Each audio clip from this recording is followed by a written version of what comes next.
Halo Football Mania, kembali lagi bersama kita di Sepak Pojok TV, gudangnya berita bola. Antonio Conte akan menunggu Eriksen habis kontrak di Brentford. Antonio Conte masih bersikeras ingin mendatangkan Christian Eriksen ke Tottenham Hotspur. Manajer asal Italia itu pun tidak masalah menunggu kontrak Eriksen habis di Brentford akhir musim ini. Christian Eriksen telah resmi berseragam Brentford dari bulan Januari kemarin. Gelandang berusia 29 tahun itu dikontrak sampai akhir musim 2021-2022 ini, alias sampai 30 Juni 2022 mendatang. Conte sendiri tertarik memboyong Eriksen pada bursa musim panas mendatang. Conte sangat yakin dengan kualitas yang dimiliki Eriksen bakal mampu mengangkat performa skuadnya demi target lolos ke zona Liga Champions musim depan.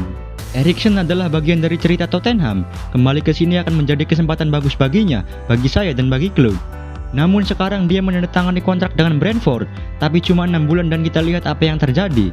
Saya orang pertama yang senang melihatnya lagi di lapangan, karena kami menghabiskan waktu yang sangat menyenangkan di Inter Milan bersama. Bastoni terancam absen lawan Liverpool.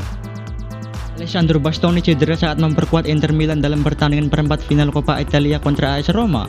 Bastoni yang tampil sebagai starter harus ditarik keluar jelang babak pertama usai.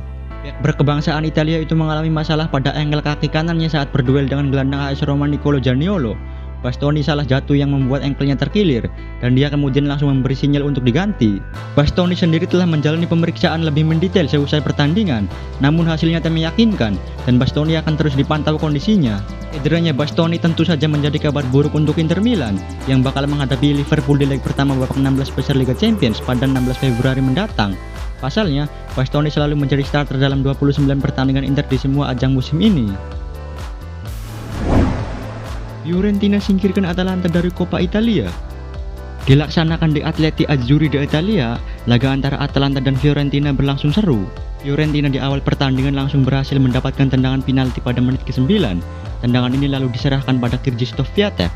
Piatek berhasil membobol Atalanta dan membuat skuadnya unggul sementara 0-1. Sampai pada menit ke-30, dengan umpan dari Freuler, Davide Zappacosta berhasil menyeimbangkan kedudukan dengan mencetak gol pertama untuk tuan rumah. Babak pertama diakhiri dengan skor imbang 1-1. Pada menit ke-56, Jeremy Boga berhasil membuat Atalanta unggul dengan mencetak gol langsung ke gawang Fiorentina. Pada menit ke-71, Fiorentina sukses mencetak gol kedua yang dicetak kembali oleh Krzysztof Piatek. Kedudukan kembali imbang menjadi 2-2. Pada menit ke-93, Fiorentina berhasil mencetak gol penentu. Umpan dari Bonaventura berhasil dimanfaatkan oleh Nikola Milenkovic yang baru dimasukkan pada menit ke-81. Kemenangan ini membuat Fiorentina melaju ke babak semifinal Coppa Italia. Juventus berhasil melaju ke semifinal Coppa Italia. Laga perempat final Coppa Italia antara Juventus menghadapi Sassuolo dilaksanakan di Juventus Stadium. Juventus unggul lewat gol cepat Paulo Dybala pada menit ke-3. Di menit ke-24, Hamed Traore sukses membobol gawang Juventus dengan melewati lini pertahanan Juventus dengan lihai. Babak pertama diakhiri dengan skor 1-1. Pada menit ke-88, pihak Sassuolo Ruan Tresoldi melakukan blunder besar. Alih-alih mengamankan bola dari Dybala, bola yang harusnya diselamatkan malah meluncur melewati penjaga gawang Pegolo, yang membuat Sassuolo melakukan gol bunuh diri karena kesalahan Ruan Tresoldi. Juventus berhasil memenangkan laga kali ini dengan skor 2-1. Blunder Sassuolo memastikan Juve melaju ke semifinal Coppa Italia. Isco ingin akhiri karir di Real Madrid dengan manis. Kontrak Isco Alarcon bersama Real Madrid akan rampung di penghujung musim ini. Pemain asal Spanyol itu bertekad untuk mengakhiri karirnya dengan manis di Santiago Bernabeu. Musim ini, Isco baru memainkan 14 laga dalam 342 menit di musim ini. Dalam kesempatan tersebut, ia mampu mendulang 2 gol. Isco sejatinya ingin menekan kontrak baru dan menuntut bayaran di angka 14 juta euro per musim. Namun Real Madrid tampaknya tak akan memberikan kontrak anyar. Meski kecil kemungkinan akan mendapatkan kontrak baru, Football Espana menyebut jika Isco bersiap untuk membuktikan diri dan mengakhiri karirnya dengan manis di bulan-bulan terakhirnya di Real Madrid. Pemain Manchester United ingin Mauricio Pochettino mengambil alih kursi pelatih di musim panas.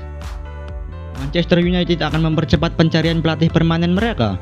Mauricio Pochettino bisa saja keluar dari PSG, dan para pemain Manchester United menginginkannya untuk menjadi juru taktik mereka. Kabar dari ruang ganti Manchester United adalah mereka ingin mantan pelatih Tottenham itu mendapat persetujuan. Seperti yang dilaporkan Star Sport bulan lalu, pelatih sementara Ralf Rangnick masih memiliki kesempatan untuk meyakinkan dewan klub bahwa dia adalah orang yang tepat untuk jangka panjang.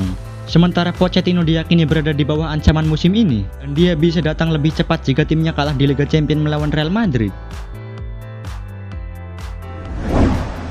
West Ham berikan sanksi kepada Kurt Zouma karena menganiaya kucingnya.